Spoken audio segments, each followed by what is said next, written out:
Nous allons donc ce soir faire une intervention, une réflexion sur la question: peut-on communiquer avec l'au-delà? Peut-on communiquer avec nos défunts? Et que valent ces propositions qui nous sont faites ici ou là de personnes qui prétendent avoir des communications avec l'au-delà? Que faut-il en penser? D'autres questions qui sont celles de l'inspiration. Qu'est-ce que c'est que l'inspiration divine? Et est-ce que Dieu se communique par exemple directement par des locutions intérieures, des paroles intérieures? Est-ce que l'écriture automatique est une forme normale de communication avec l'au-delà?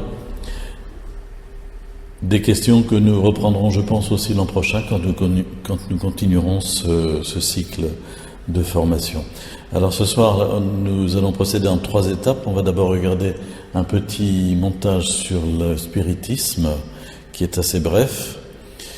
Ensuite, on va essayer de faire la tournée des grands-ducs de ce qui nous est proposé aujourd'hui dans les revues apparitionnistes quant aux personnes qui prétendent avoir des messages de l'au-delà. Et en 3e lieu, nous terminerons par une réflexion sur la question de l'inspiration divine.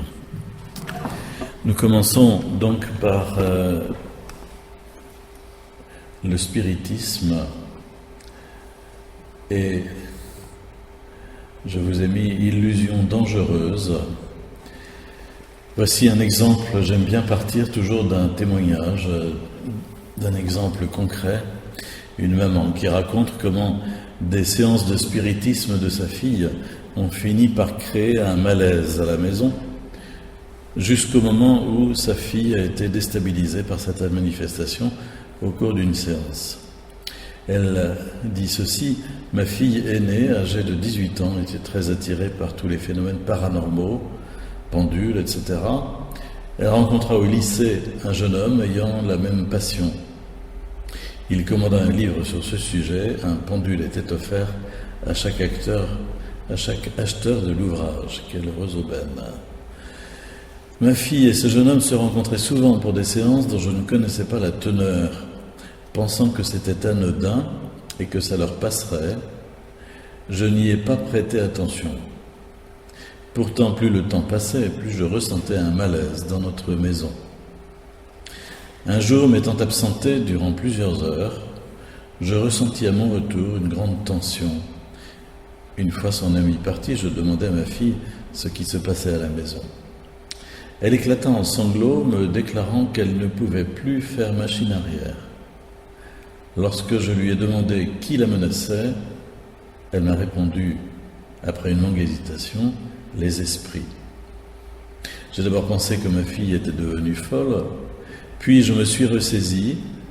Elle a fini par m'avouer que les esprits qui avaient l'habitude d'aller chez son ami étaient venus chez nous avec lui.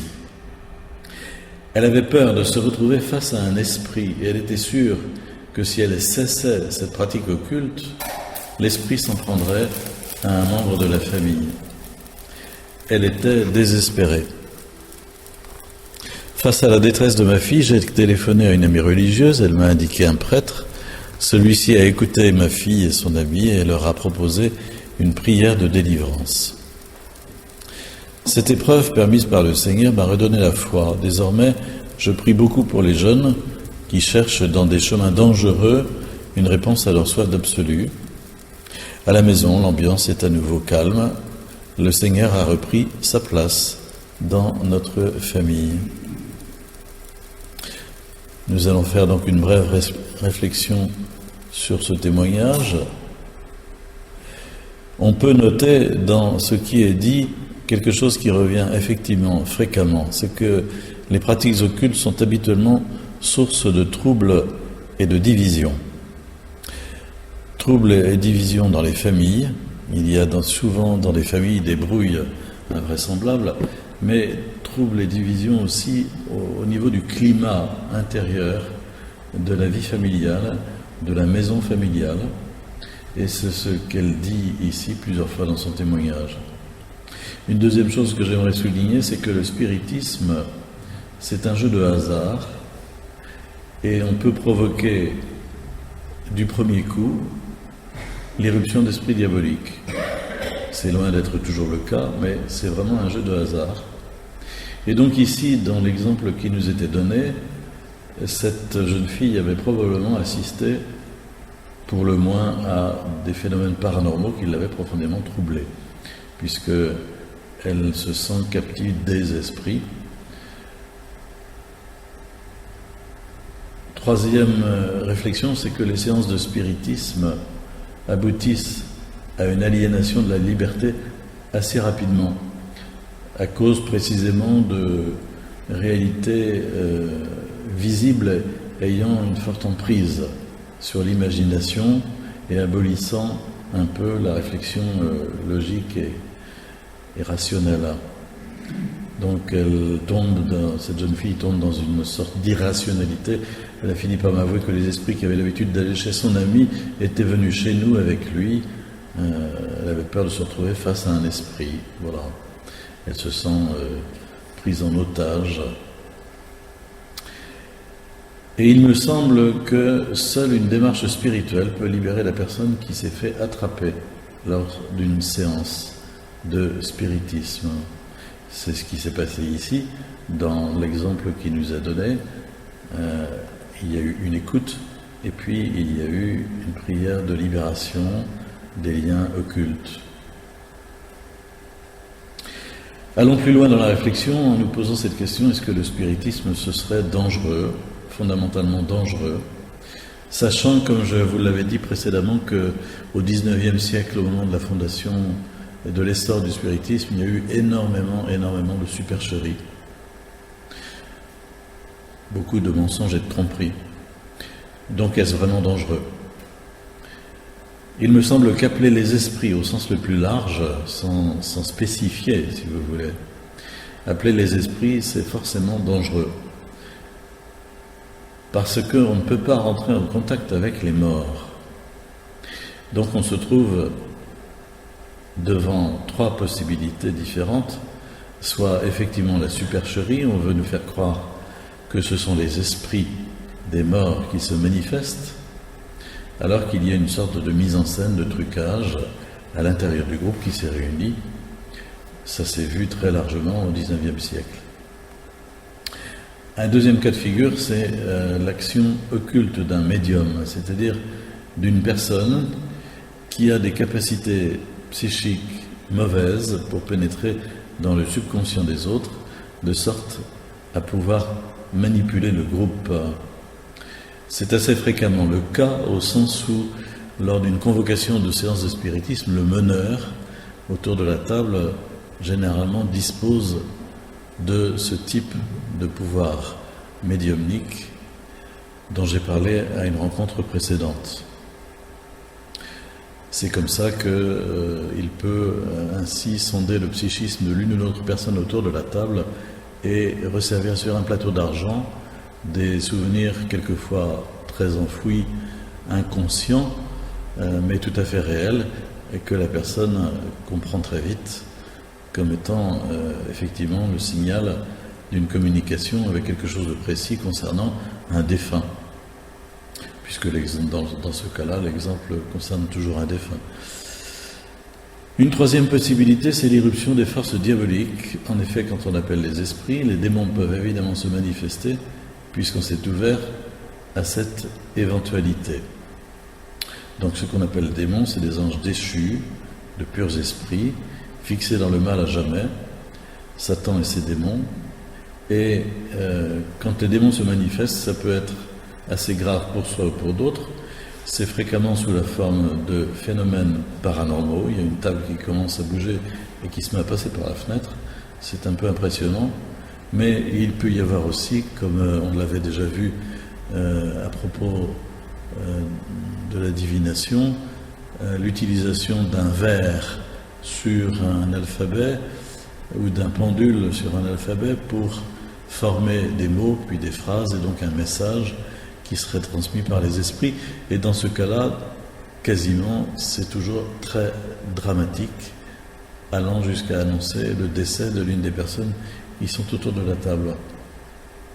Donc il ne vaut mieux pas toucher à ces choses-là. Nous allons donc essayer de réfléchir maintenant à la question: peut-on entrer en contact avec les esprits des morts? La réponse chrétienne est tout à fait négative, tout à fait claire.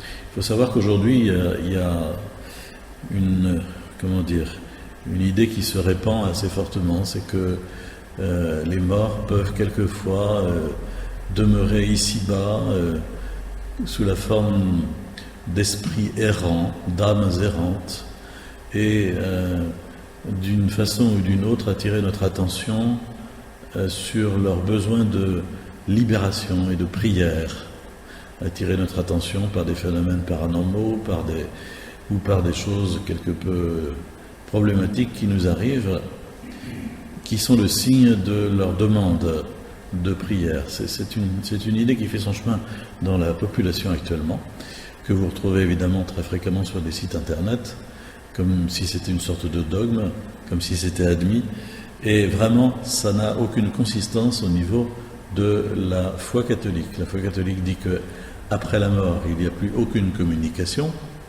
Vous avez un texte biblique tout à fait fondamental en la matière, qui est la parabole du riche et du pauvre Lazare. Vous connaissez certainement ce passage de l'Évangile selon saint Luc, je ne me souviens plus du chapitre, et Jésus, en mettant en scène le pauvre qui décède et qui est emmené dans le sein d'Abraham, puis le riche Lazare qui décède à son tour, est enterré pompeusement, mais qui depuis l'enfer, voyant le pauvre dans le sein d'Abraham, demande qu'il vienne le soulager, ou du moins qu'il envoie quelqu'un pour prévenir ses frères. Vous connaissez cet épisode, et Jésus répond que ce n'est pas possible, car un abîme a été mis entre nous et vous, dit-il en parlant d'un côté d'Abraham et de l'autre côté du riche qui est en enfer. Un abîme infranchissable. Il n'y a donc pas de communication. Et il n'y a pas non plus, en ce qui concerne ce qu'on appelle le purgatoire, de conception telle qu'on pourrait penser que les âmes de purgatoire sont errantes ici-bas en train d'essayer de communiquer avec nous. Ça n'a pas de valeur dans la doctrine catholique, même si certains saints ont pu quelquefois avoir des communications avec des âmes de purgatoire, mais c'est exceptionnel et c'est quelque peu délicat. Donc peut-on entrer en contact avec les esprits des morts? La réponse est tout à fait négative. Nous n'avons aucun contact direct avec ceux qui sont morts. Ceux qui meurent entrent dans l'invisible de Dieu. Ils voient Jésus et le Père face à face. Ils sont en présence de tous les vivants qui nous ont précédés. Mais entre eux et nous, il n'y a pas de communication physique ou psychique. Physique ou psychique entre le monde invisible et le monde visible. S'il y a une communication, elle est spirituelle, mais attention à ne pas nous méprendre sur le mot. Elle est spirituelle, c'est-à-dire qu'elle passe toujours par Jésus ressuscité. Elle est spirituelle, elle n'est pas psychique. Est-ce que je peux prier pour les défunts que j'ai connus? Bien évidemment, l'Église catholique est tout à fait claire aussi sur cette réponse. Nous pouvons prier le Père pour eux, après leur mort, mais, il faut le préciser, en passant par Jésus, par exemple en offrant le sacrifice de la messe, en passant par Jésus.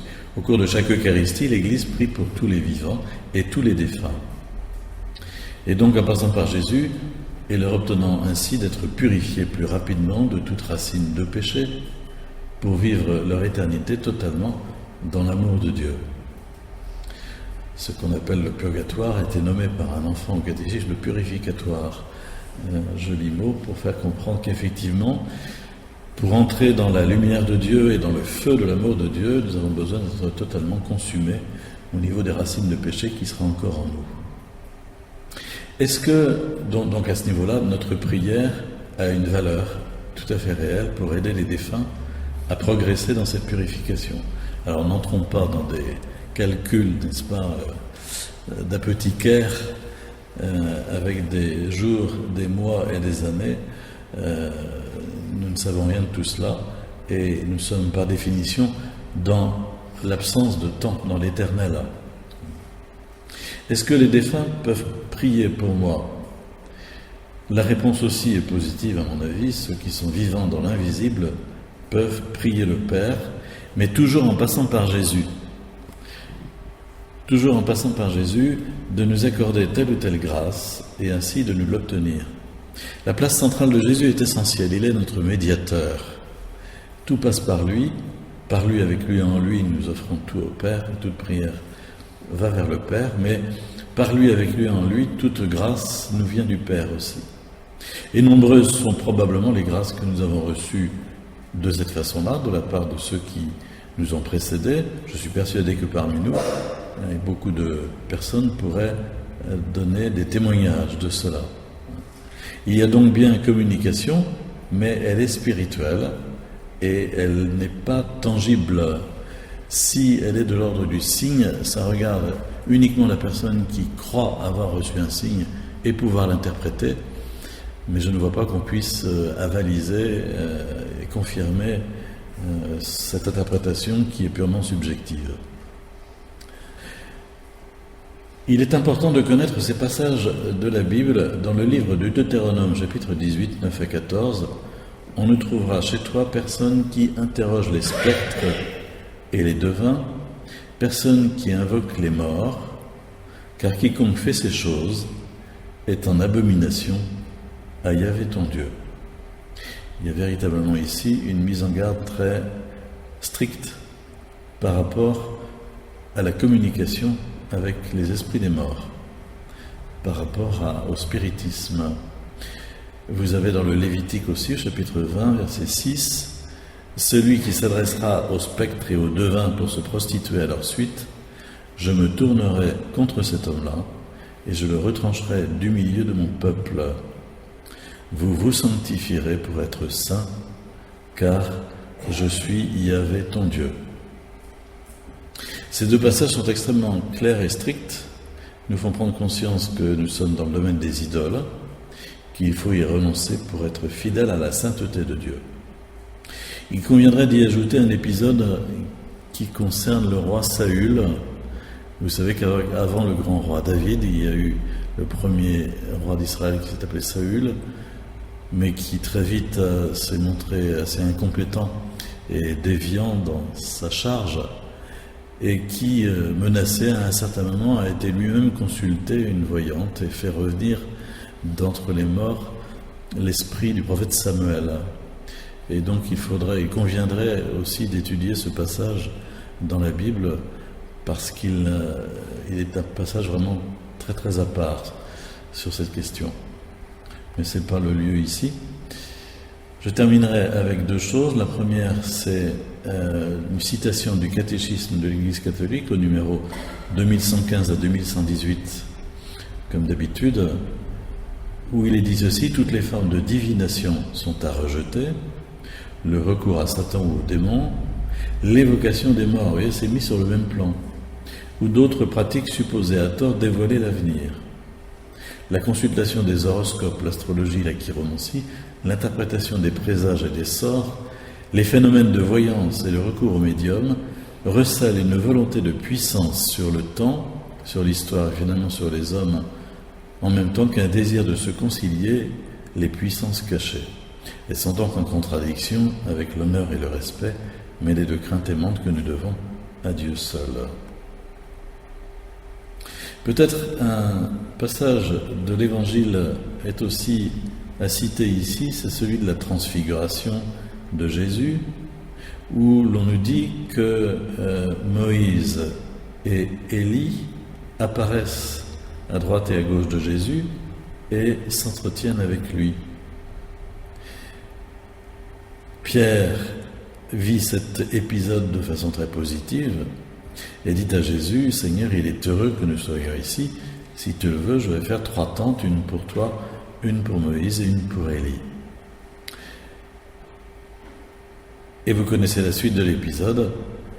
Lorsque les disciples qui, par ailleurs, sont présentés sur cette icône comme totalement bouleversés et saisis de peur au cœur de la nuée, lorsque les disciples reprennent leur sens, eh bien, ils ne voient plus que Jésus seul, et Jésus, s'approchant d'eux, les touche et leur dit « Relevez-vous, n'ayez pas peur ». Donc, levant les yeux, ils n'ont vu que Jésus seul. Autrement dit, Jésus, en l'occurrence, n'a absolument pas encouragé Pierre à demeurer en contact avec Moïse et avec Élie. Et si l'évangile de Luc, ici c'est Matthieu, mais si l'évangile de Luc nous dit que ces deux personnages s'entretenaient avec Jésus de son exode de Jérusalem, autrement dit de son passage, de sa mort, eh bien, nous ne sommes pas encouragés à aller plus loin dans la recherche de renseignements auprès de ces deux-là. Voilà, donc une première réflexion sur la question du... Vous connaissez cet épisode, et Jésus répond que ce n'est pas possible car un abîme a été mis entre nous et vous, dit-il en parlant d'un côté d'Abraham et de l'autre côté du riche qui est en enfer. Un abîme infranchissable. Il n'y a donc pas de communication. Et il n'y a pas non plus, en ce qui concerne ce qu'on appelle le purgatoire, de conception telle qu'on pourrait penser que les âmes du purgatoire sont errantes ici-bas en train d'essayer de communiquer avec nous. Ça n'a pas de valeur dans la doctrine catholique, même si certains saints ont pu quelquefois avoir des communications avec des âmes du purgatoire, mais c'est exceptionnel et c'est quelque peu délicat. Donc peut-on entrer en contact avec les esprits des morts? La réponse est tout à fait négative. Nous n'avons aucun contact direct avec ceux qui sont morts. Ceux qui meurent entrent dans l'invisible de Dieu. Ils voient Jésus et le Père face à face. Ils sont en présence de tous les vivants qui nous ont précédés. Mais entre eux et nous, il n'y a pas de communication physique ou psychique. Physique ou psychique entre le monde invisible et le monde visible. S'il y a une communication, elle est spirituelle, mais attention à ne pas nous méprendre sur le mot. Elle est spirituelle, c'est-à-dire qu'elle passe toujours par Jésus ressuscité. Elle est spirituelle, elle n'est pas psychique. Est-ce que je peux prier pour les défunts que j'ai connus? Bien évidemment, l'Église catholique est tout à fait claire aussi sur cette réponse. Nous pouvons prier le Père pour eux, après leur mort, mais, il faut le préciser, en passant par Jésus, par exemple en offrant le sacrifice de la messe, en passant par Jésus. Au cours de chaque Eucharistie, l'Église prie pour tous les vivants et tous les défunts. Et donc en passant par Jésus, et leur obtenant ainsi d'être purifiés plus rapidement de toute racine de péché, pour vivre leur éternité totalement dans l'amour de Dieu. Ce qu'on appelle le purgatoire a été nommé par un enfant au catéchisme le purificatoire. Un joli mot pour faire comprendre qu'effectivement, pour entrer dans la lumière de Dieu et dans le feu de l'amour de Dieu, nous avons besoin d'être totalement consumés au niveau des racines de péché qui sera encore en nous. Est-ce que, donc à ce niveau-là, notre prière a une valeur tout à fait réelle pour aider les défunts à progresser dans cette purification? Alors n'entrons pas dans des calculs, n'est-ce pas, d'apothicaire avec des jours, des mois et des années. Nous ne savons rien de tout cela et nous sommes par définition dans l'absence de temps, dans l'éternel. Est-ce que les défunts peuvent prier pour moi?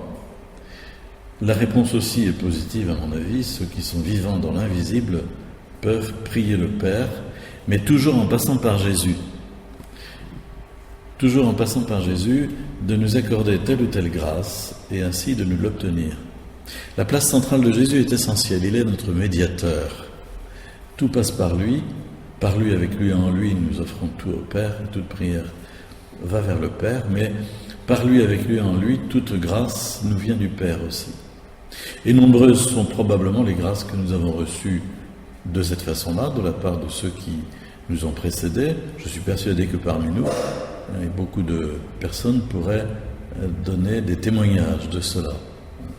Il y a donc bien communication, mais elle est spirituelle et elle n'est pas tangible. Si elle est de l'ordre du signe, ça regarde uniquement la personne qui croit avoir reçu un signe et pouvoir l'interpréter. mais je ne vois pas qu'on puisse avaliser et confirmer cette interprétation qui est purement subjective. Il est important de connaître ces passages de la Bible. Dans le livre du Deutéronome, chapitre 18, 9 à 14, on ne trouvera chez toi personne qui interroge les spectres et les devins, personne qui invoque les morts, car quiconque fait ces choses est en abomination à Yahvé ton Dieu. Il y a véritablement ici une mise en garde très stricte par rapport à la communication avec les esprits des morts, par rapport au spiritisme. Vous avez dans le Lévitique aussi, chapitre 20, verset 6, « Celui qui s'adressera aux spectres et aux devins pour se prostituer à leur suite, je me tournerai contre cet homme-là, et je le retrancherai du milieu de mon peuple. Vous vous sanctifierez pour être saints, car je suis Yahvé ton Dieu. » Ces deux passages sont extrêmement clairs et stricts, nous font prendre conscience que nous sommes dans le domaine des idoles, qu'il faut y renoncer pour être fidèle à la sainteté de Dieu. Il conviendrait d'y ajouter un épisode qui concerne le roi Saül. Vous savez qu'avant le grand roi David, il y a eu le premier roi d'Israël qui s'est appelé Saül, mais qui très vite s'est montré assez incompétent et déviant dans sa charge, et qui, menacé à un certain moment, a été lui-même consulté une voyante et fait revenir d'entre les morts l'esprit du prophète Samuel. Et donc il conviendrait aussi d'étudier ce passage dans la Bible, parce qu'il est un passage vraiment très très à part sur cette question. Mais ce n'est pas le lieu ici. Je terminerai avec deux choses. La première, c'est une citation du catéchisme de l'Église catholique au numéro 2115 à 2118, comme d'habitude, où il est dit ceci: toutes les formes de divination sont à rejeter, le recours à Satan ou aux démons, l'évocation des morts, vous voyez, c'est mis sur le même plan, ou d'autres pratiques supposées à tort dévoiler l'avenir. La consultation des horoscopes, l'astrologie, la chiromancie, l'interprétation des présages et des sorts, les phénomènes de voyance et le recours aux médiums recèlent une volonté de puissance sur le temps, sur l'histoire et finalement sur les hommes, en même temps qu'un désir de se concilier les puissances cachées. Elles sont donc en contradiction avec l'honneur et le respect, mêlés de crainte aimante que nous devons à Dieu seul. Peut-être un passage de l'Évangile est aussi à citer ici, c'est celui de la transfiguration de Jésus, où l'on nous dit que Moïse et Élie apparaissent à droite et à gauche de Jésus et s'entretiennent avec lui. Pierre vit cet épisode de façon très positive et dit à Jésus: Seigneur, il est heureux que nous soyons ici. Si tu le veux, je vais faire 3 tentes, une pour toi, une pour Moïse et une pour Élie. Et vous connaissez la suite de l'épisode. Lorsque les disciples qui, par ailleurs, sont présentés sur cette icône comme totalement bouleversés et saisis de peur au cœur de la nuée, lorsque les disciples reprennent leur sens, eh bien, ils ne voient plus que Jésus seul, et Jésus, s'approchant d'eux, les touche et leur dit: relevez-vous, n'ayez pas peur. Donc, levant les yeux, ils n'ont vu que Jésus seul. Autrement dit, Jésus, en l'occurrence, n'a absolument pas encouragé Pierre à demeurer en contact avec Moïse et avec Élie. Et si l'évangile de Luc, ici c'est Matthieu, mais si l'évangile de Luc nous dit que ces deux personnages s'entretenaient avec Jésus de son exode de Jérusalem, autrement dit de son passage, de sa mort, eh bien, nous ne sommes pas encouragés à aller plus loin dans la recherche de renseignements auprès de ces deux-là. Voilà, donc une première réflexion sur la question du spiritisme. Alors, je vous disais tout à l'heure, je vous propose un petit panorama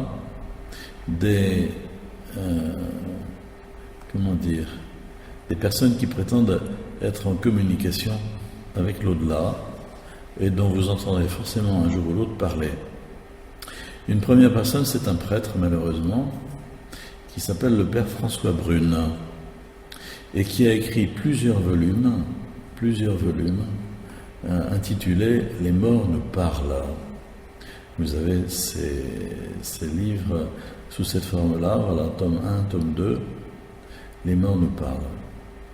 Il nous arrive à nous prêtres de voir quelquefois des gens venir vers nous avec ces livres dans les mains en disant « Qu'est-ce que vous en pensez ? Qu'est-ce qu'il faut en penser ?» Ce prêtre est vraiment un véritable problème, c'est un sulpicien, et que je connais quelques sulpiciens, j'ai demandé qui c'était, ils m'ont dit c'est un électron libre, et voilà, c'est un homme qui est isolé, et qui a beaucoup écrit, qui se présente comme, on nous dit ici, il parcourt le monde depuis 20 ans, pour dire à ceux qui veulent bien l'entendre qu'il y a une vie après la mort, et qu'il est possible de communiquer avec les défunts par le biais d'appareils électroniques, s'il vous plaît. Diplômé de latin et de grec, c'est sans doute très utile pour l'électronique, le père François Brune a suivi des études de philosophie et de théologie à Paris, à Tübingen, ainsi que des études d'écriture sainte à l'Institut biblique de Rome. Il a enseigné ces matières dans les grands séminaires. Le père Brune s'intéresse également depuis plus de 30 ans aux mystiques des grandes religions. Donc on lui pose la question, vous avez beaucoup prié, beaucoup pensé, beaucoup écrit, pour un homme de foi il y a forcément une vie après la mort. Par contre, s'intéresser aux phénomènes paranormaux comme vous le faites et côtoyer par exemple certains médiums, c'est un petit peu plus rare. Et il répond, c'est relativement vrai, il y a quand même eu une tradition parmi les prêtres de gens qui s'intéressaient aux phénomènes paranormaux, surtout à la radiesthésie, ce qui est d'ailleurs assez curieux. Plusieurs prêtres ont joué un rôle assez important dans ce domaine, c'est vrai. Quant aux médiums, il y en a toujours eu, et notamment dans la vie des saints. Alors là, il y a un doux mélange entre médiumnité et sainteté. Il y a un certain nombre de cas absolument éclatants de médiumnité. Je pense à sainte Anna Maria Taigi à Rome. Elle était consultée quasi quotidiennement par le pape, qui lui envoyait des émissaires pour avoir des renseignements sur ce qui l'attendait. Il faudrait que je vérifie, j'ai pas eu le temps de m'en occuper. Je suis pas sûr que ce soit exact. La désinformation sévit très fort. Et depuis que l'on observe des communications avec les défunts grâce à des appareils électroniques, plusieurs prêtres s'intéressent à ce phénomène et ont recueilli eux-mêmes des milliers de voix de l'au-delà, s'il vous plaît. Vous parcourez le monde à la recherche de tous ces témoignages, depuis une vingtaine d'années maintenant. C'est un drôle de chemin pour un prêtre. Effectivement, c'est inhabituel et c'est dommage. Je dirais, c'est surtout inhabituel en France. Actuellement, je suis le seul, mais dans d'autres pays, je rencontre des prêtres qui s'y intéressent autant que moi, qui voyagent peut-être moins, c'est vrai. En Italie, j'ai participé à peu près 25 congrès, nous étions parmi les conférenciers, etc., au moins quelques 3 ou 4 à être concernés par ces phénomènes. Quelle est votre quête, Père Brune ? Essayez d'aider les gens à retrouver le sens de Dieu et donc le sens de leur vie. Et c'est vrai, quand il est sur un plateau de télévision, il parle de l'au-delà et des fins dernières, et c'est intéressant. Mais à un moment, il franchit la ligne blanche et puis il s'en va tout à fait ailleurs. Qu'est-ce que la mort, selon vous, par rapport à la vie ? Elle n'est qu'un passage, ça c'est sûr, et ce sera le plus beau jour de ma vie. Et il a raison, c'est tout à fait juste. Les morts nous parlent, et le titre de votre ouvrage, enrichi de 2 tomes, vous leur parlez encore ? Oui, bien sûr, mais je leur parle en pensée. J'ai participé à quantité d'expériences de transcommunication dans différents pays, sans intervenir moi-même, sauf à de rares exceptions. Ce fut le cas, par exemple, à Grosseto en Italie. Cette fois-là, l'entité savait très bien qui j'étais, moi je ne la connaissais pas. À travers le haut-parleur, nous avons établi un dialogue. On a d'abord parlé en italien, ensuite en français, et même en espagnol à ma demande. J'ai voulu poursuivre la conversation en allemand, mais là, l'entité n'a pas suivi. Bon, enfin voilà. Bon, la seule chose que j'ai observée, c'est que dans les haut-parleurs, quelquefois, mon téléphone portable fait des interférences, mais c'est à peu près tout. Voilà, donc il faut savoir que ça existe, il faut savoir que des gens se posent des questions, et quelquefois même, des gens reviennent à la foi, à partir de lectures comme celle-là, puisque les chemins aujourd'hui sont multiples pour faire retour à Dieu, ça peut y contribuer, mais il n'en reste pas moins que ce prêtre est totalement déviant dans son approche de communication avec l'au-delà. Il pense avoir affaire à des morts. En fait, il a affaire à des entités qui ne peuvent être que diaboliques. Il n'y a pas de dialogue. Voilà. Donner une place trop importante à un certain Raymond Moody, vous savez, vous connaissez la question des near-death experience, les expériences d'approche de la mort, des gens qui, au terme d'un coma, se réveillent et disent qu'ils ont quitté leur corps, qu'ils ont participé à un certain cheminement à travers un tunnel et débouché en pleine lumière, puis ils sont revenus dans leur corps, etc. Prendre ça pour argent comptant, pour une expérience de mort imminente, c'est probablement aussi faire fausse route, ne pas y attacher plus d'importance que cela. Je voudrais vous donner un deuxième exemple, qui est l'exemple d'une dame qui s'appelle Madame Gourvenec, qui habite en France et qui a perdu un fils à l'âge de 13 ans, je crois, qui s'appelait Arnaud, et qui a écrit un livre, plusieurs livres, de messages de l'au-delà de son fils. Et l'un des derniers livres s'intitule « Dis-moi Mamoun ». Enfin, il y en a peut-être eu d'autres depuis. Celui-ci est de 2008. Et je me suis fait un certain devoir de travailler ce livre parce que lorsque j'étais à Notre-Dame-du-Chêne, il y a eu un jour une conférence de programmée à l'abbaye de Solesmes à côté, dans les salles de cette dame. Et il y a eu des gens à venir loger chez nous pour aller l'écouter ensuite.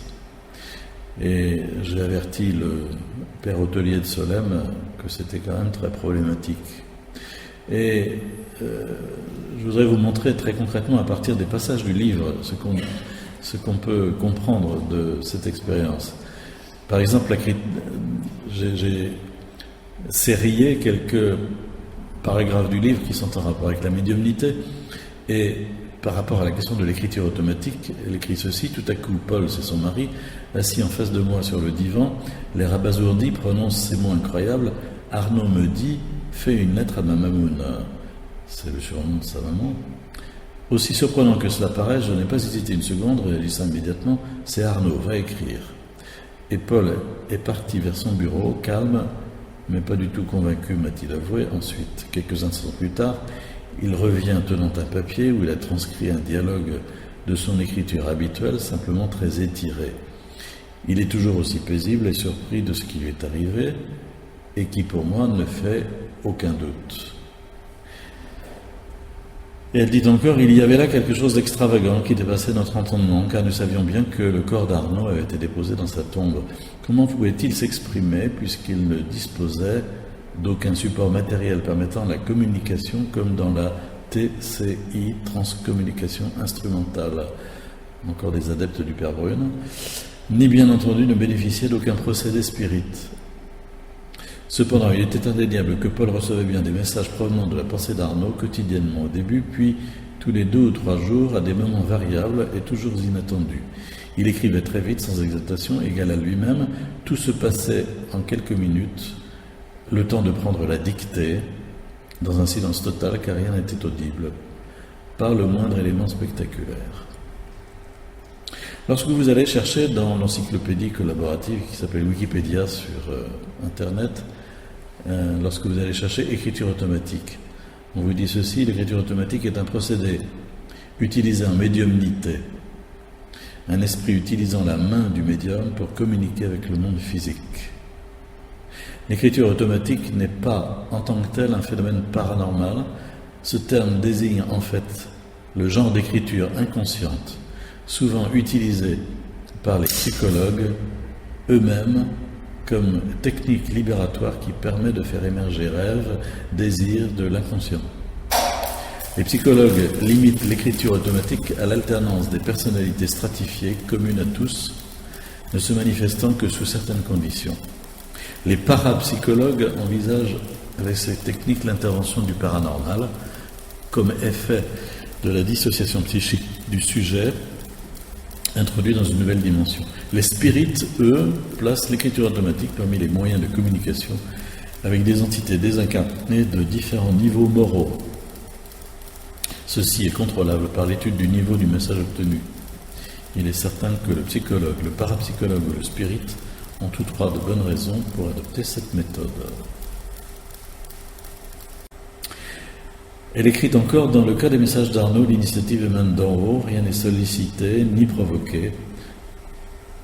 Citation d'Arnaud, en effet, les personnes comme vous, je dis vous, Papa Mamoun, puisque vous êtes autant confondus dans mon cœur que dans ma mission, qui reçoivent des communications non sollicitées et par la médiation de l'esprit seul, ne font pas de recherche, ce qui est une différence essentielle.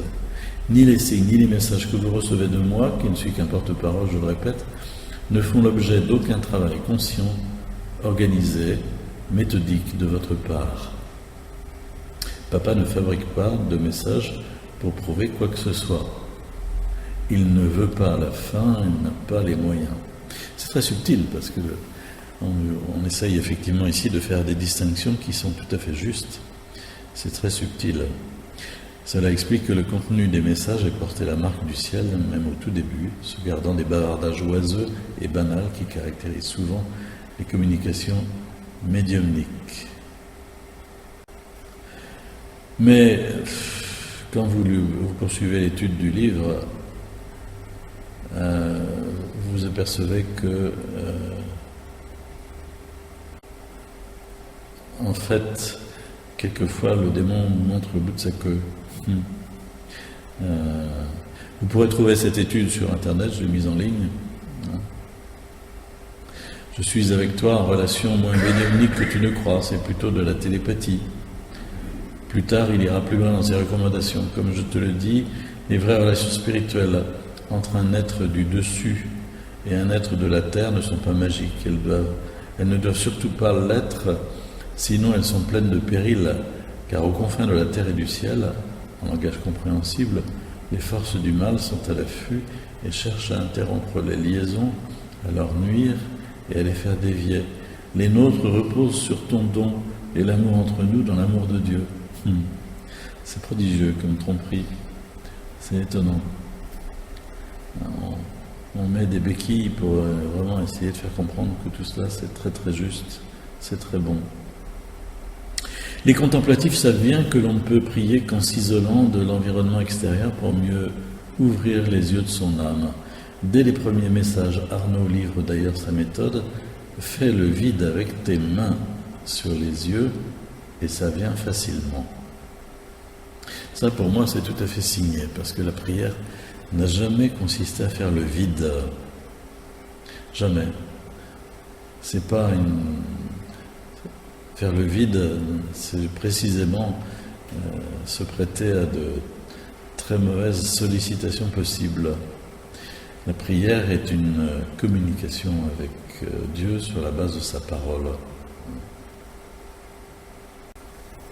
Papa, tu fus très surpris lors de la messe, car en te rendant à l'Eucharistie, tu as cru me voir dans un jeûne officiant, affligé d'une disgrâce physique. Oui, j'étais là, comme un surimpression sur un film. Nos regards se sont vus et reconnus. Mais quel trouble en toi, rassure-toi. Ce n'est pas une hallucination, comment est-ce possible? J'ai utilisé le canal psychique de cet être pour me poser devant lui et t'offrir cet éclair. Lui ne s'en est pas aperçu, mais il a dû être décontenancé par ton regard. Je le fus moi-même. Ces manifestations ont un sens dans l'amour de Dieu et du prochain. Tout est possible. Enfin, quelle confiture, n'est-ce pas? Voilà. Mais il faut vraiment travailler ces livres-là avec un crayon à la main. C'est un pinceau, c'est vraiment... Il faut avoir un certain courage. Mais on s'aperçoit que il y a des choses qui dépassent, évidemment. Et donc, on est en plein dans le nouvel âge. Et le petit Arnaud dit ceci: pour votre monde présent, seul un scientifique poète ou l'inverse serait en mesure de nous entraîner au-delà des hypothèses, systèmes ou modèles proposés. C'est alors que vous verriez la scientopoésie atteindre à la mystique, quel charabia. Le contenu rejoindrait le cacher et l'expérimenter, le deviner. Foi, amour, connaissance constituent mes trois vies fusionnées en une seule. Ça, pour moi, c'est tout à fait signé aussi. Parce que vous connaissez bien les trois vertus théologales, n'est-ce pas? Foi, amour, charité. Foi, amour, charité. L'astuce du démon, c'est toujours de coller au plus près, puis à un petit moment de dévier légèrement. Foi, amour, connaissance. Il n'y a plus de charité. Foi, amour, ou la connaissance à la place de l'espérance, si vous voulez. Foi, amour, espérance, eh bien, ici on place la connaissance à la place de l'espérance. Et donc, on est au niveau d'une certaine gnose. Jésus-Christ est mon enveloppe merveilleuse, radieuse. Je me fusionne à lui dans un amour immense. Et quoi encore? Voilà. Bon, donc vous avez cette personne qui fait la tour de France régulièrement, donne des conférences ici ou là, et des personnes se laissent attraper par ce genre de choses assez facilement. Vous avez d'autres parents encore qui s'appellent Monsieur et Madame Cara et qui ont perdu un fils qui s'appelait Jean. Et il y a environ 4-5 volumes de paroles de Jean qui ont été ainsi publiés. Jean s'adresse à ses parents par des locutions intérieures. Le 13 décembre 1996, Jean meurt d'une hémorragie interne. Il avait 43 ans. Par locution intérieure, il adresse à ses parents des messages d'amour, d'espoir et de bonheur, par lesquels il leur demande de prier pour les défunts. Robert et Yvette auraient été déconcertés si on leur avait annoncé seulement quelques jours avant l'aventure spirituelle qui allait bouleverser leur vie. Affectés par le départ brutal de leur fils, les parents souffraient en silence et se repliaient sur eux-mêmes. Une infirmière que Jean avait aidée spirituellement et guérie d'un cancer, s'il vous plaît, les sort de leur prostation. Elle leur téléphone en effet pour les informer le 23 février 1997 qu'elle a reçu par locution intérieure de Jean un message lui demandant de consoler et de rassurer ses parents. Instinctivement, il marque une certaine méfiance à son encontre. Et voici le message adressé à Colette. Oui, le message venait de Marie. Il fallait que mes parents se préparent à mon départ, et la Sainte Vierge a bien voulu le leur faire savoir, car elle choisit ceux qui l'aiment. Je suis dans l'amour et tout le bonheur du ciel, et vous, Colette, et vous, je vous remercie d'être la messagère de ma parole pour mes parents et ceux qui m'ont aimé. Moi, Jean, je vous suis présent, et je vous parle, et vous aussi. Soyez dans le bonheur de la foi et d'être choisis et élus de Jésus. Il est permis à certaines âmes de communiquer avec l'au-delà, mais il faut être préparé pour cela, il faut être dans une grande foi, un grand amour de Dieu et de Marie. Je donnerai des signes de présence à mes parents, je suis là pour les aider et les aimer très fort. Et donc, le papa va plancher lui aussi. C'est dans l'esprit de ses parents que Jean insiste pour qu'une correspondance s'établisse. D'abord la maman et ensuite le papa acquiesce, troublé et surpris. Robert marque beaucoup d'hésitation pour s'engager dans ce type d'union. C'est à partir du 21 mars 1997 que les messages pratiquement journaliers affluent. Pour Yvette, c'est le soir et c'est personnel, comme un enfant qui s'adresse avec amour à sa maman afin de la consoler. Pour Robert, c'est le matin, ce sont des enseignements et de précieux conseils. Réveillé entre 3 et 5 heures, dans une joie intense, il s'installe au bureau, se signe, allume un cierge, prie Dieu, Marie, il écrit et au fur et à mesure, des mots, des phrases sortent de son esprit sous la forme d'une belle écriture bâton. Mais cela ne dépend plus de lui.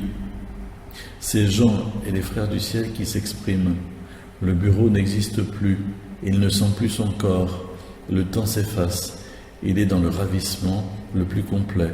Ensuite, c'est avec regret qu'il retrouve son corps et son environnement, mais il est tellement heureux. Une espèce de transe ou d'état second qui montre que, en fait, il s'agit d'écriture automatique. Et son fils lui dit, c'est la colonne de droite, donc tous les matins, tu me consacreras 1h30 de ton temps et par ce moyen d'écriture directe, j'aurai l'occasion de te dicter des instructions du Très-Haut. Oui, en ce moment, vous êtes à même de comprendre que je suis le facteur qui vous apporte la lettre du ciel pour laquelle j'ai été autorisé à faire l'enveloppe, mais également à vous exprimer tout mon cœur. Donc là, on est parti totalement ailleurs, à partir du moment où on pense être en relation directe avec le ciel. Voilà. Lorsque j'étais à Notre-Dame-du-Chêne, une fois, le papa m'a appelé par téléphone, il voulait passer avec un car. Il était en transit dans la région et je lui ai dit, écoutez, monsieur, ce n'est pas possible, je suis en total désaccord avec ce que vous faites et ce que vous écrivez. Et je lui ai dit, vous faites de l'écriture automatique. Donc on a bavardé quelque temps au téléphone avant que je ne raccroche, mais il faut savoir ce que l'on veut. Vous avez un site internet qui s'appelle Jean Messager de la Lumière.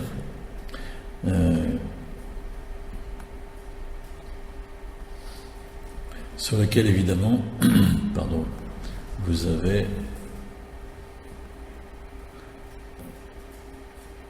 les messages les plus récents et puis la publicité pour les livres. Un premier, Jean Messager de la Lumière, un deuxième, La Communion des Saints, un troisième, Au souffle de l'amour vivifiant, un quatrième, Le temps presse, Rallumez vos lampes, il n'y a pas la place pour le... Si, un cinquième, La guérison de l'arbre généalogique par la Sainte Eucharistie, un sixième, En route vers la Jérusalem céleste, un septième, Pour bien passer la porte du ciel, il n'y en a pas de huitième pour l'instant, mais enfin ça commence à dater aussi. Mais imaginez tout de même que tous ces livres finissent par rapporter une certaine somme d'argent à tout le monde, à l'éditeur, mais aux parents aussi. Vous avez, mais là il faudrait que j'approfondisse quelque peu, mais j'ai une amie qui a fait un petit travail sur une association qui s'appelle Jonathan Pierre Vivante. Je ne sais pas si dans l'Assemblée il y a des personnes qui connaissent déjà. Et elle dit c'est une association laïque, agréée par les allocations familiales, UNAF, titulaire d'un compte ouvert à la Fondation de France sous le numéro 600-815, hébergée aux frais du diocèse du Puy-en-Velay, c'est pas la seule probablement. Elle propose pour la consolation des parents dans le deuil d'un enfant des livres et des fascicules qui véhiculent des messages d'enfants défunts, soi-disant, qui sont en contradiction avec la parole de Dieu.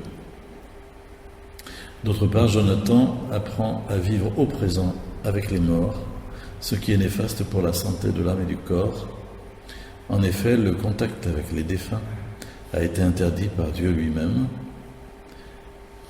Nous l'avons vu déjà tout à l'heure dans les citations qui étaient faites. Chez Jonathan, les morts vous parlent. Il suffit de regarder d'abord toute la philosophie trompeuse du livre et film de Jonathan Livingstone le Goéland, qui leur a servi de base pour la création de Jonathan. Ce livre a été étudié de près par le diocèse de Dijon, qui est arrivé aux mêmes conclusions que moi. Depuis, les bulletins et livres offerts en consolation à l'association Jonathan proposent ce qu'ils appellent des messages de l'au-delà et des messages christiques, ce qui est complètement faux. Il y a confusion entre révélation de Dieu et communication avec les morts, que le Seigneur a condamné de multiples fois dans sa parole. Et c'est vrai que cette association est, je crois, connue. Donc voilà, il faut avoir un regard aiguisé et se dire qu'il y a là un problème.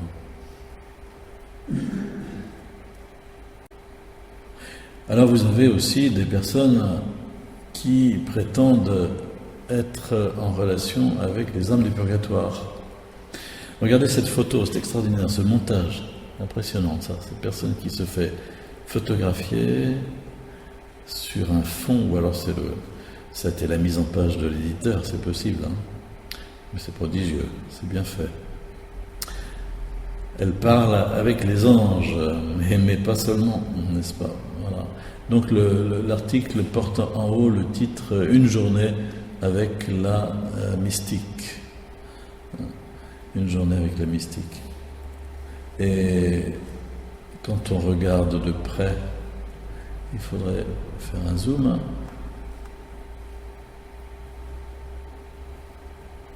Donc on la suit sur sa journée de travail. Et quand on regarde de près son décorum, c'est tout de même impressionnant. J'ai quelques icônes chez moi, mais pas autant tout de même. Ça, c'est tout à fait typique du décorum des gens qui font de la magie blanche, n'est-ce pas? Ils ont chez eux une espèce d'excès pour mieux embobiner le client. Le soir, elle fait des lectures pieuses puisque vous reconnaissez le livre de Benoît XVI sur Jésus de Nazareth. C'est quand même rassurant. Là, c'est pas une communication avec l'au-delà, simplement avec le pape. Donc voilà, elle s'appelle Mirella Pizzioli et elle fait la une des revues apparitionnistes en France et en Italie. La signora se lavora per Gesù. La dame travaille pour Jésus, n'est-ce pas? Allez donc vous y reconnaître là-dedans, hein. Présence invisible, etc. Donc elle est consultée de loin, on vient la voir en quart, et voilà. Enfin, et donc, naturellement, elle donne le change en disant qu'elle a un grand respect pour la parole de Dieu, ce qui est sans doute vrai aussi d'ailleurs.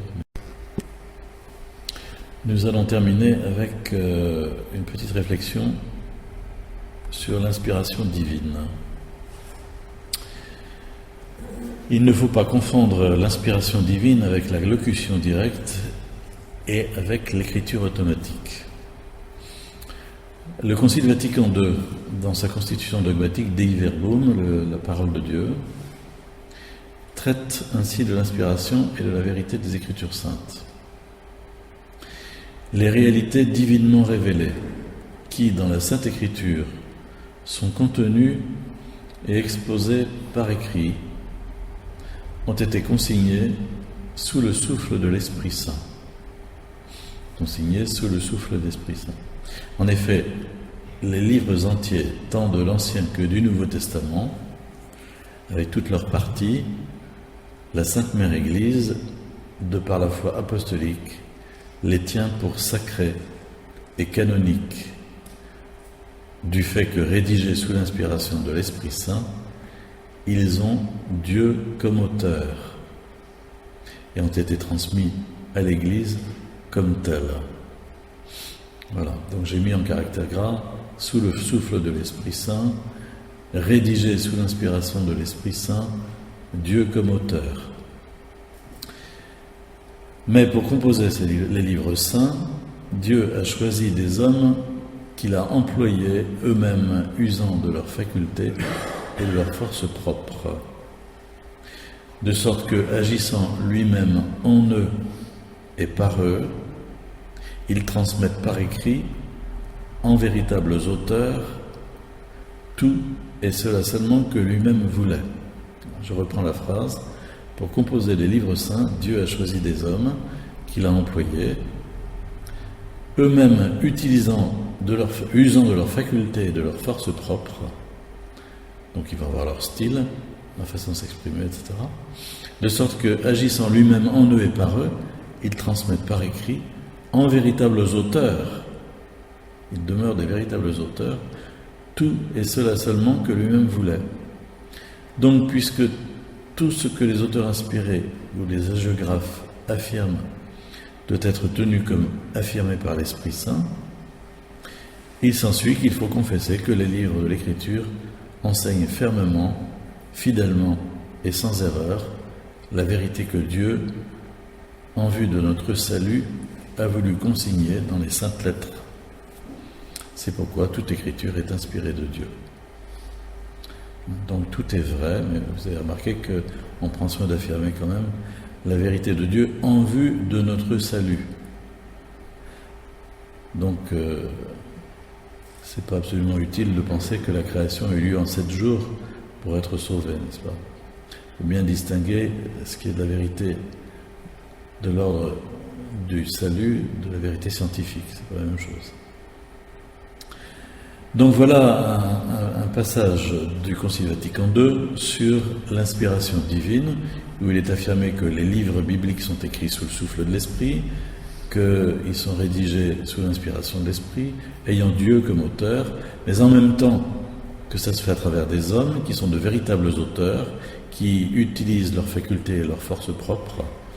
Et donc les deux choses, les deux inspirations, les deux réalités se mélangent l'une à l'autre. Il ne faut donc pas tenir pour prendre pour argent comptant, si vous voulez, l'iconographie qui nous montre l'inspiration divine des auteurs sacrés, des livres saints, comme une dictée.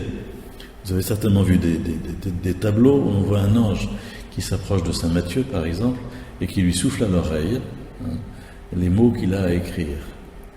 Ce n'est pas cela l'inspiration. Ce n'est pas une dictée.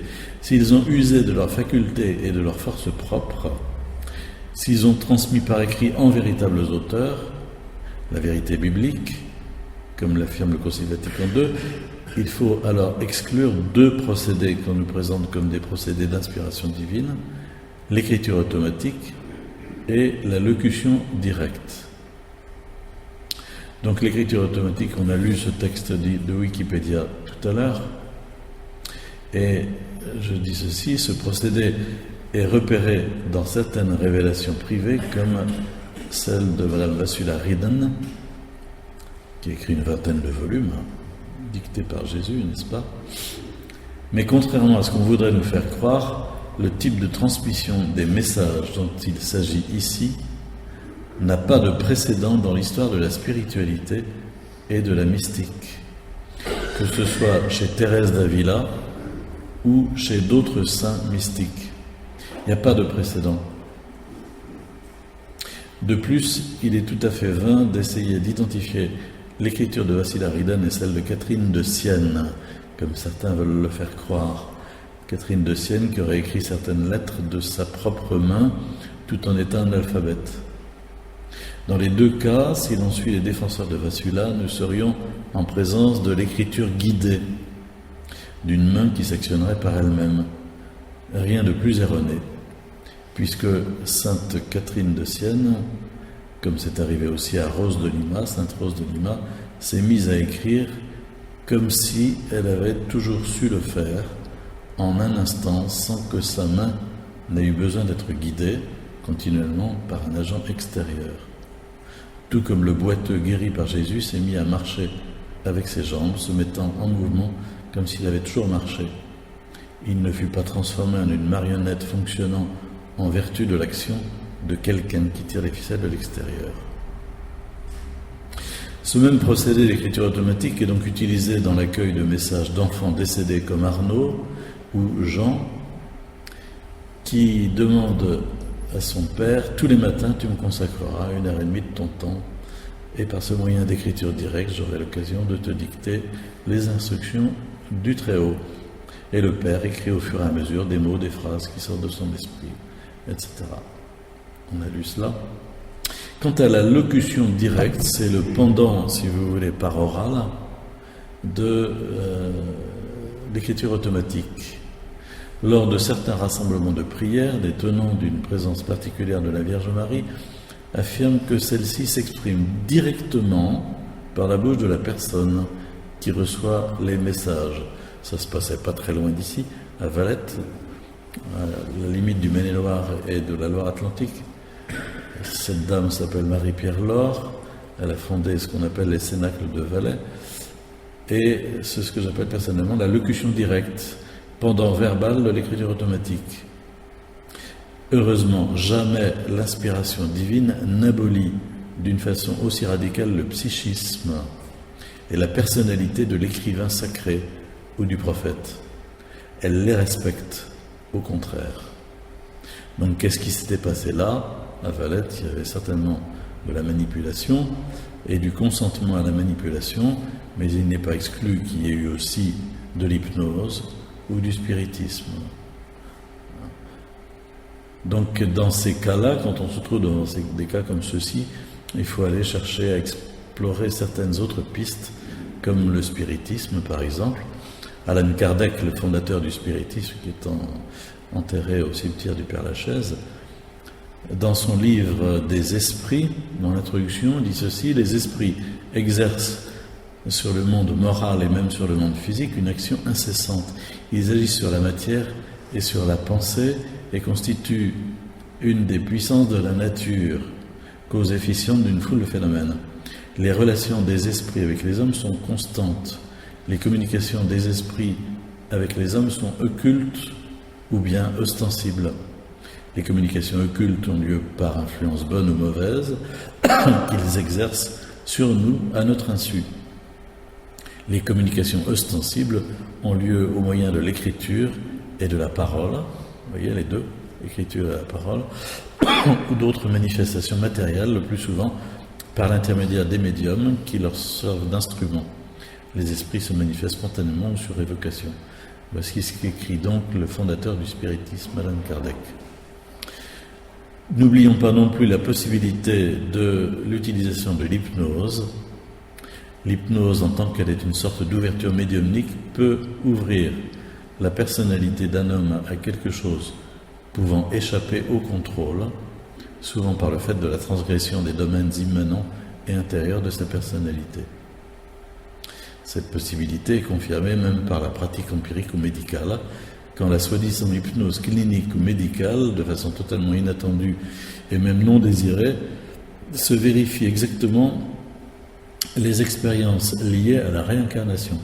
Celui qui participe à une telle expérience est convaincu d'expérimenter ses propres incarnations précédentes ou d'autres expériences de caractère spirit. Mais voilà, chaque cas est évidemment particulier, donc il faudrait faire une enquête assez approfondie pour y voir clair. Voilà, je vous ai donné donc quelques éléments de réflexion sur la question: peut-on être en communication avec les esprits des morts? Peut-on communiquer avec nos défunts?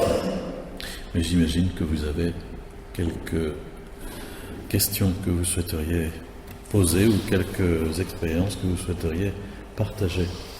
Par des psychologues, mais aussi dans le médical par des infirmiers ou des anesthésistes ou des infirmières anesthésistes. Dans le cadre de la prise en charge de la douleur, je ne connais pas beaucoup le sujet, mais est-ce qu'il peut y avoir des dangers par rapport à des interférences médiumniques? Bertrand va y répondre. Bertrand va y répondre, mais...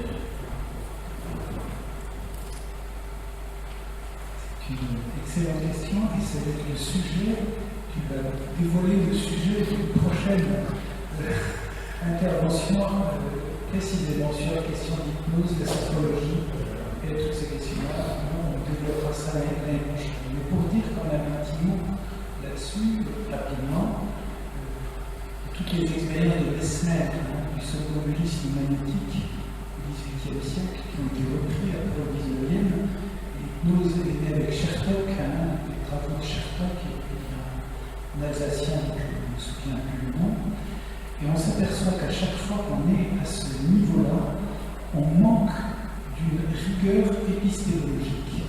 C'est-à-dire qu'il y a tout un protocole d'analyse qui échappe, et on rentre dans l'irrationalité, et pourtant un certain nombre de choses sont opératoires. Donc ça subjugue, et c'est pas parce que c'est efficient que c'est licite sur le plan moral. Voilà, alors on essaiera de développer ça l'année prochaine.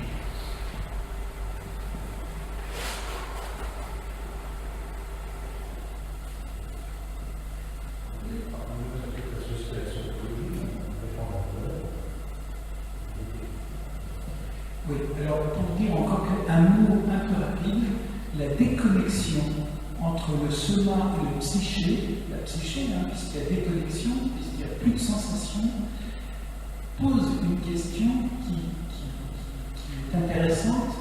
Est-ce que cette déconnexion provoquée ne provoque pas également une déconnexion avec notre vie spirituelle? serait le danger le plus important de lui-même. Il ne se voit pas immédiatement. Cette étanchéification ensuite à la vie spirituelle. Parce qu'il y a dissociation entre la sensation, entre le corps et l'esprit. Donc, cette dissociation n'entraîne-t-elle pas d'autres types de dissociation?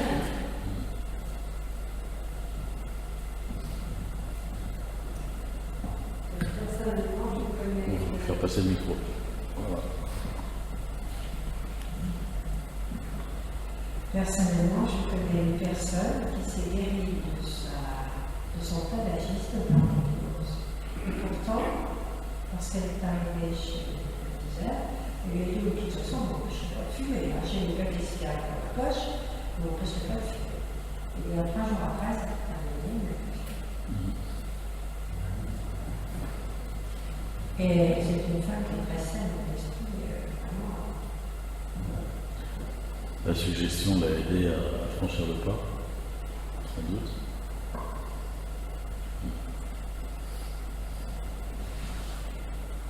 Concernant le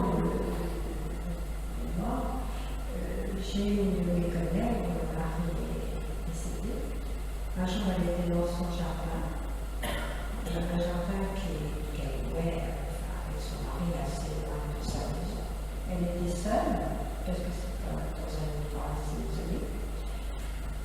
Et d'un seul coup, elle a entendu 2 fois son prénom et dit exactement comme ça mon mari le lui disait. Alors elle a été très très impressionnée parce qu'il n'y avait personne autour d'elle, elle était vraiment toute seule.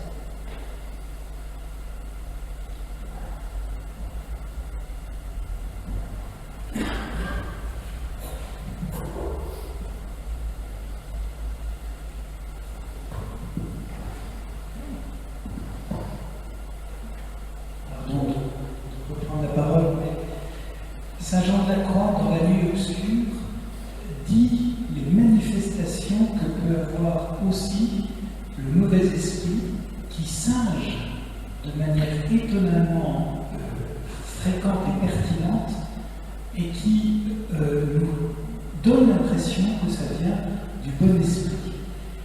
Et Saint Jean de la Croix est très rationnel dans son approche mystique. Il ne met pas de côté la raison. Et il voit bien que dans cette vie intérieure et de cette vie spirituelle, il peut y avoir beaucoup d'illusions. Moi, j'avais eu tendance à dire on est capable de, peut-être à certains moments, par notre propre psychisme, de produire des phénomènes de ce genre-là.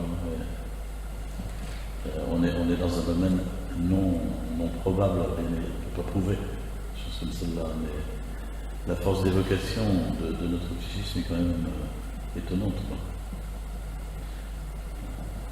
On a tous vécu à certains moments des cheminements qui se sont avérés totalement faux, quoi. Et pourtant, on y croyait. On s'était fait tout un scénario, et alors ça a explosé.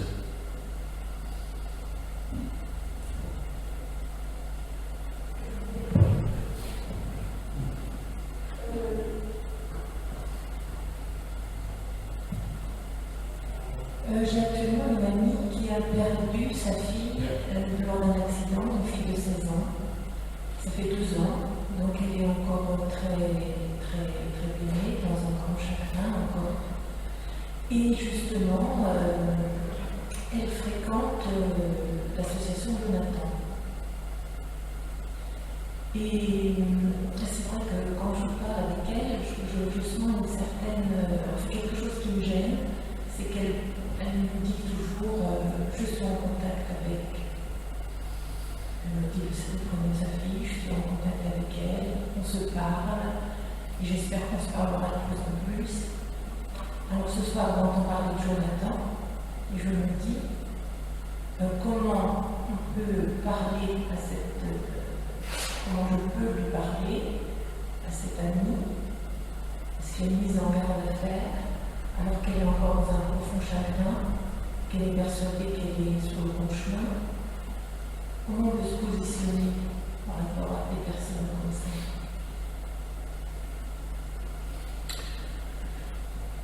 C'est sûr que si on les laisse partir dans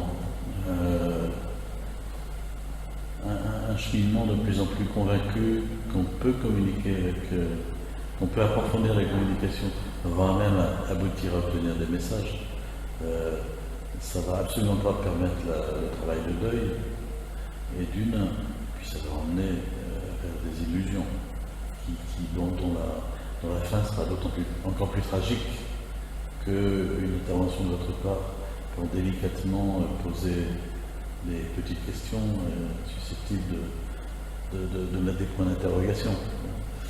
Mais ça me semblerait utile pour avoir approché justement à travers des personnes qui venaient demander des salles chez nous, ou pour être allé à Montligeon aussi, ce centre de prière pour les défunts. On voit bien que ces lieux sont quelquefois assiégés par des groupements de personnes qui gravitent autour de messages de l'au-delà obtenus par l'une des familles, qui ont publié ensuite, comme on l'a vu, des volumes, etc., et qui ont un bulletin de liaison, qui ont des réunions périodiques, et qui à partir de là font un réseau d'amitié pour se soutenir les uns les autres, mais il y a quelque chose qui n'est pas tout à fait sain, et ça y est, dans le climat, quoi. C'est cet attachement excessif à une relation toujours plus tangible, le plus tangible possible, avec celui qui nous a quittés. C'est pas tout à fait ça.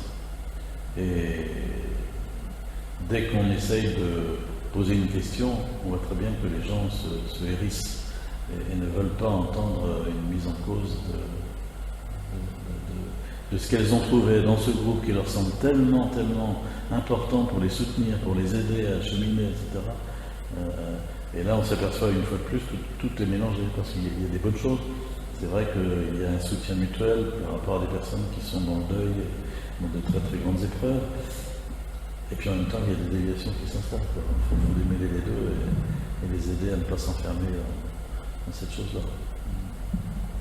Surtout que c'est limité dans le temps, je crois, l'intervention à l'association Jonathan. Je crois que c'est limité à 3 années, je crois. Ah bon? Je ne savais pas. 3 années, c'est beaucoup, oui, mais ça peut aussi, 3 années, on peut semer aussi quelque chose, et puis après, les gens vont se retrouver tout seuls.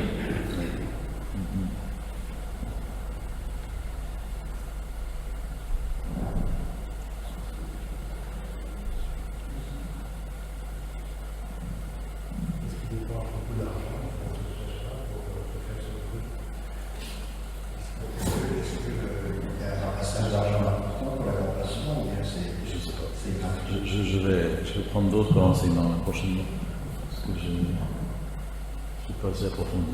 Non, ça, nous, c'est pas. Après, ils sont un peu partout en France. Hein. Oui, c'est ça, oui. J'ai parlé avec une des aumôniers d'hôpitaux aujourd'hui, là, c'est venu sur le tapis sans que je cherche. Donc, c'est vrai que c'est proposé comme une des associations d'aide, quelquefois, des personnes en détresse.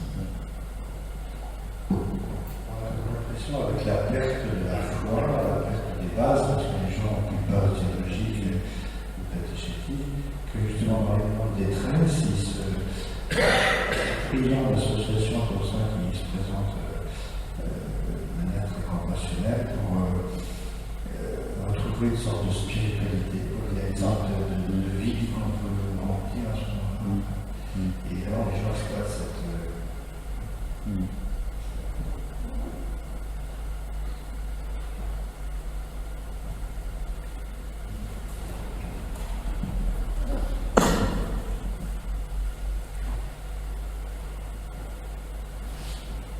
Je connais une personne qui a fait du pendule, qui est en fin de vie, qui refuse le sacrement de malade. Quelle incidence lors de son décès par rapport à les générations à venir? Est-ce qu'il y aura incidence? Pendule, guérison, des choses comme ça. Est-ce qu'il peut y avoir une incidence sur les enfants, sur les petits-enfants, même si elle n'a pas donné son dos?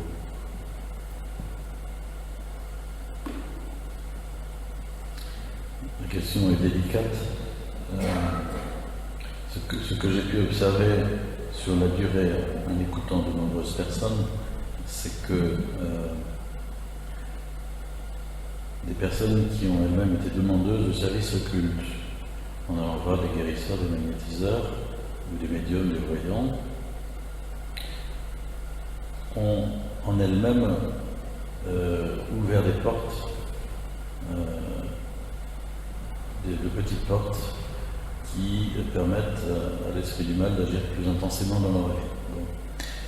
Mais en même temps, ont quelque part transgressé quelque chose de la parole de Dieu et que effectivement, ça fait partie d'une sorte de configuration d'hérédité spirituelle qui est transmise dans dans la lignée familiale, quoi. Alors j'ai longtemps hésité avant de penser ça, parce que ça me semblait complètement hurluberlu, mais puisque nous parlons d'hérédité organique, d'hérédité psychique, psychologique, au niveau de l'art, au niveau des dons, etc., pourquoi n'y aurait-il pas non plus aussi une certaine hérédité spirituelle? Ça peut se retrouver au niveau de la sainteté, comme ça peut se retrouver au niveau de l'occultisme, c'est-à-dire qu'une famille où il y a vraiment une façon sur plusieurs générations de rechercher sans cesse la plus grande sainteté, une famille où il y a de nombreuses vocations, où il y a beaucoup de sacrifices et de sainteté, produira à terme dans les générations à venir sûrement de beaux fruits. Donc en ce sens, on peut dire qu'il y a une hérédité de sainteté qui ne cesse de croître, quoi, hein. De même qu'il peut y avoir dans l'autre sens un impact d'un certain nombre d'actes de péché qui ont été vécus et qui n'ont pas été confessés et qui se retrouvent après, qui peuvent se retrouver après au niveau de certaines fractures qu'il y a dans les personnes. Mais ça demeure délicat, vous comprenez. Ce n'est pas mathématique, ce n'est pas automatique. On marche sur des œufs quand on dit ça. Mais il n'empêche que, pour moi, au niveau de l'occultisme, c'est assez visible. Quand je reçois des familles, je pose forcément des questions sur et vos parents, par exemple, est-ce qu'ils allaient voir des guérisseurs, des magnétiseurs, etc. Et vos grands-parents, autant que vous le sachiez. Et y avait-il quelqu'un qui a pratiqué activement, qui avait un don? Et dans certains cas, j'obtiens des configurations tout à fait étonnantes, et qui montrent que ce qui se passe actuellement, les perturbations actuelles de la personne qui est devant moi, a quelque chose à voir aussi avec ce qui a été vécu une génération, 2 générations ou 3 générations avant. Alors, est-ce qu'une messe de réparation dans son décès peut libérer? Je ne sais pas. On peut toujours prier, on peut toujours demander, effectivement, faire une démarche quand on est conscient de l'impact que ça peut avoir, ou quand on a pu identifier certains fardeaux, on peut toujours faire une démarche pour demander au Seigneur de nous en libérer et demander une sorte de purification du climat spirituel de la famille, certainement. Mais là encore, on s'en remet avec confiance à Dieu, quoi. Il faut éviter de tomber dans la magie, entre guillemets, dans l'automaticité ou dans la recette, ce qui nous est malheureusement congénital. On cherche toujours à avoir des trucs qui nous permettront de... Mais c'est des domaines qui sont... c'est des questions qui, avec le développement de la psychogénéalogie, qui est quand même assez prégnante, ce sont des questions qui sont un peu nouvelles au niveau de la vie spirituelle. On ne se les posait pas il y a 50 ans, je pense. Enfin, je ne sais pas si Bertrand peut dire autre chose. Je pense aussi qu'il peut y avoir des lieux qui sont attachés.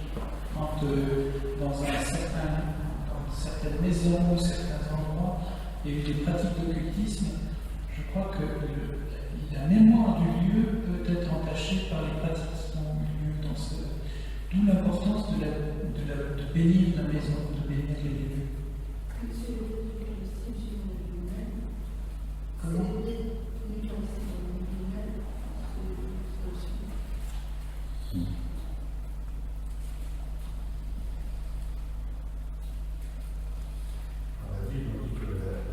les pères jettent sur les enfants. C'est une conception hétéro-testamentaire aussi de la dualité, différente de il y a précisément là une automaticité. C'est Ézéchiel chapitre 18, là, les dents des enfants grincent, sont agacées à cause des raisins verts mangés par les parents. Mais cette automaticité précisément est battue en brèche par d'autres passages de la Bible qui restituent la responsabilité personnelle comme première, sinon on tombe dans une sorte de je ne sais pas comment appeler ça, de prédestination qui est mauvaise. En fait, il y a un retour à des comportements archaïques. Oui, tout à fait. Oui.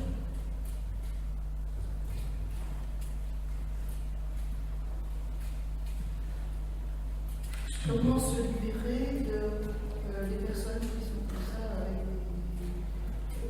des locutions intérieures, des images extrapolées? Comment ces personnes peuvent-elles se libérer de tout ce phénomène paranormal? Quand elles prennent conscience que c'est un parasitage et que c'est pas net et qu'elles sont prêtes à faire une démarche pour s'en séparer et pour arrêter, ça va bien. Mais quand elles persévèrent dans leur affaire, d'autant plus qu'elles y trouvent un enrichissement personnel, pour faire clair,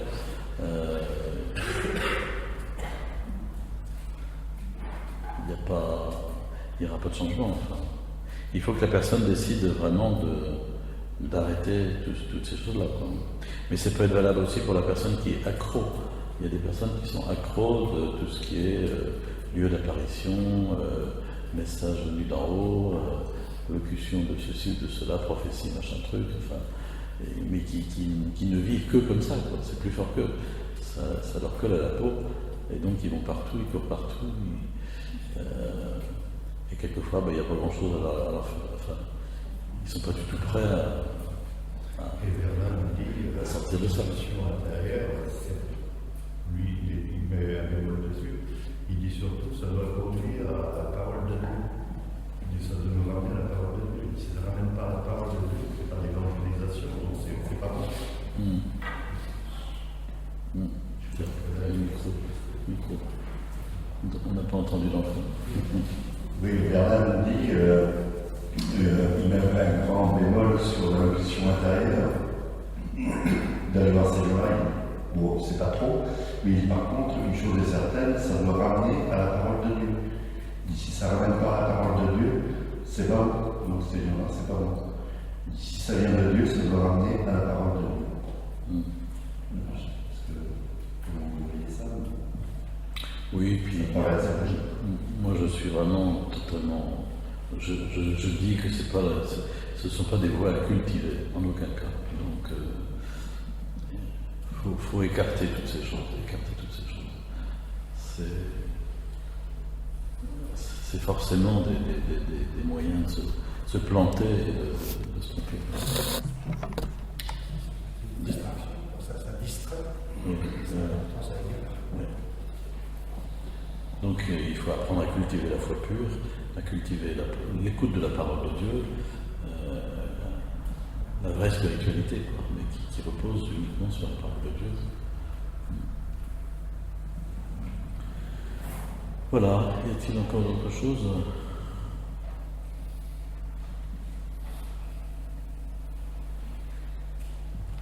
Oui. On peut le micro par là. Livingstone de Goéland. Livingstone de Goéland est un film qui a été commandé par la méditation transcendantale. Donc derrière, il y a la méditation transcendantale. Et derrière l'histoire de ce Goéland, il y a toute la perspective de la réincarnation, de l'initiation, etc. Donc on est là véritablement dans quelque chose qui n'est absolument pas chrétien. Alors qu'un mouvement qui se dit chrétien prenne comme pierre angulaire, c'est véritablement quelque chose qui n'est pas juste. Je ne sais pas s'ils se disent chrétiens, Jonathan Pierre, je ne suis pas sûr. cas, il véhicule ça. Oui. Oui. Bon. Mais je vais étudier plus avant, si j'en ai le temps.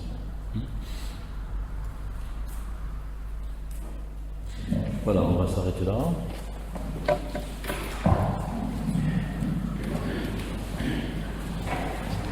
On exalte le Seigneur, exultons l'Esprit en Dieu, mon Sauveur.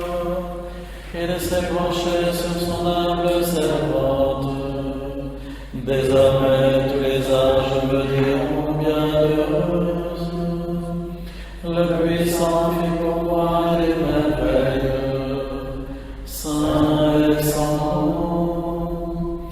Son amour s'étend d'âge en âge sur ceux qui le craignent, déployant la force de son bras.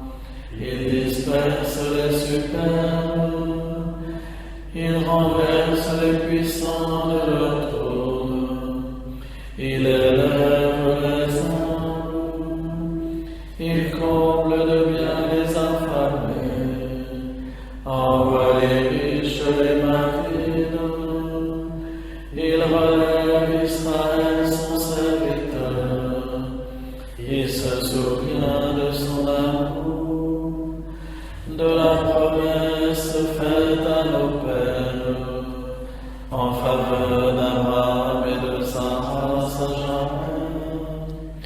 Gloire au Père et au Fils et au Saint-Esprit, pour les siècles des siècles. Amen. Et que Dieu Tout-Puissant nous bénisse et nous garde, le Père, le Fils et le Saint-Esprit. Amen. Au retour, bonne nuit.